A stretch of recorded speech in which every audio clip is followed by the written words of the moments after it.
ஒரு மாபெரும் இழப்பு. அவர் அவர் துறையில இமாலய சாதனை புரிந்திருக்கிறார் அப்படிங்கறது எல்லாருக்கும் தெரியும். எந்த விஷயமா இருந்தாலும் தானே இறங்கி செய்வார்.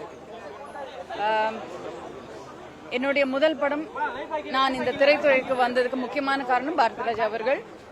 முதன்முறை அந்த வாய்ப்பு வேண்டாம்னு சொன்னேன். அடுத்த வாட்டி வந்த பொழுது கட்டாயம்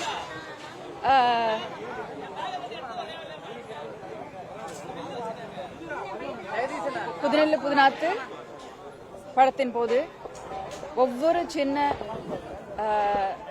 நடிப்பு நுணுக்கங்களும் சரி, படத்துல ஏதாவது ரிஸ்க் எடுக்கணும்னாலும் சரி, என்னுடைய அதுல ஒரு பாடல் இருக்கு, கருத்து மச்சான்ற பாடல்ல முதல்ல அது பிகினிங்ல கிணத்துக்குள்ளேருந்து வரணும், ஒரு கேணிலேருந்து வர்ற மாதிரி ஒரு ஷாட் இருக்கு. கிணத்துக்குள்ளேருந்து வரணுமா அப்படின்னு ரொம்ப பயந்தேன் நானு. அதெல்லாம் ஒண்ணும் இல்லை, நீ முதல்ல நீ இறங்காத முதல்ல நான் பண்ணி காமிக்கிறேன்னு சொல்லி என்னை தடுத்து தானே அந்த கேணில் உன்னோட நான் வெயிட் ஜாஸ்தி, எல்லாம் முதல்ல ரிஸ்க் நான் எடுத்துட்டு தான் ஆர்டிஸ்ட எப்பவுமே எடுக்க விடுவேன் அப்படின்னு சொல்லிட்டு அவர் இறங்கி முதல்ல 2 முறை பரிசோதனை செய்து விட்டு அப்புறமா தான் ஆர்டிஸ்ட பண்ண வச்சாரு. அந்த மாதிரி எதுவா இருந்தாலும் துணிந்து செய்வாரு. நடிப்பு மேல, அது தன்னுடைய தொழில் மேல, அவர் டைரக்ஷன் மேல அப்படி ஒரு பேஷனா எடுத்து பண்ணுவாரு. அவ்வளவு பேஷனட்டா ஒர்க் பண்ணுவாரு. அவருடைய ஹீரோயின்கள் எல்லாருமே பிரபலமா இருக்காங்க.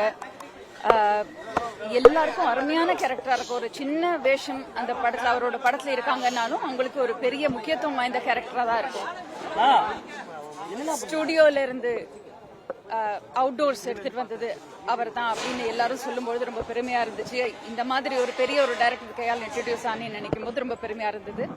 ஸோ புதுநெல்லு புதுநாத்துக்கு அப்புறமா நான் அப்பனும் மாத்தாளும் அவருடைய இன்னொரு சீரியல் டைரக்ட் பண்ணாரு. அப்பவும் நான் முதல் படத்துல பார்த்த மாதிரியே அதே உத்வேகத்தோடு, புத்துணர்ச்சியோடு, உற்சாகத்தோடு எல்லாருக்கும் நடிப்பு சொல்லி கொடுத்து அப்படியே பம்பரமா ஓடுவார். இந்த ஷாட்டுக்கு அங்க ஓடணும், கேமராவும் சரி, கேமரா எடுத்துக்கிட்டு ஓட சொல்லுவாரு, கூடவே ஓடுவார். அந்த மாதிரி ஒரு உழைப்பாளிய பார்க்கறது ரொம்ப ரொம்ப கஷ்டம். அவருடைய நீண்ட பயணம் வெற்றிகரமா இருந்தது. கடைசியில கொஞ்சம் உடம்பு சரியில்லாம இருந்தது, ரொம்ப வருத்தமா இருந்தது. இன்னைக்கு திடீர்னு மறைந்து போயிட்டார் அப்படின்னு கேட்கும்போது ரொம்ப ரொம்ப வருத்தமா இருக்கு. அவருடைய ஆன்மா சாந்தி அடைய பிரார்த்திக்கிறேன். அவருடைய இழப்புங்கிறது மனோஜ் அவர்களுடைய இழப்புக்கும் வந்திருந்தேன். ஆமா, அப்பதான் மீட் பண்ணேன். கஷ்டமா இருக்கும் சில ரொம்ப தெரிஞ்சவங்களை பார்க்கறதுக்கு. ஸோ ரொம்ப வருத்தமா இருந்துச்சு.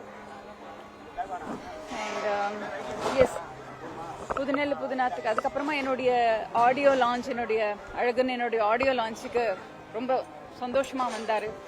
அவரே நிறைய விஷயங்கள் என்னை பத்தி அன்னைக்கு அந்த மேடையில பேசினதெல்லாம் இன்னும் என் காதுல ஒலிச்சுக்கிட்டே இருக்கு. அப்புறம் மாதிரி ஒரு எந்தூசியாஸ்டிக் பர்சன் பார்க்கறது ரொம்ப ரொம்ப கஷ்டம். அண்ட் ஜனனிக்கு அவரோட மனைவிக்கும் ஜனனிக்கும் என்னுடைய ஆழ்ந்த இரங்கல்களை தெரிவிச்சுக்கிறேன். மனோஜ் அவர்களுடைய மனைவிக்கும் குழந்தைகளுக்கும் சேர்த்து அவங்க எல்லாருக்குமா என்னுடைய ஆழ்ந்த இரங்கல். பிளே ஸ்டோர் மற்றும் ஆப் ஸ்டோரில் இருந்து பாலிமர் செயலியை QR கோடு மூலம் பதிவிறக்கம் செய்யுங்கள். செய்திகளை உடனுக்குடன் பெறுங்கள்.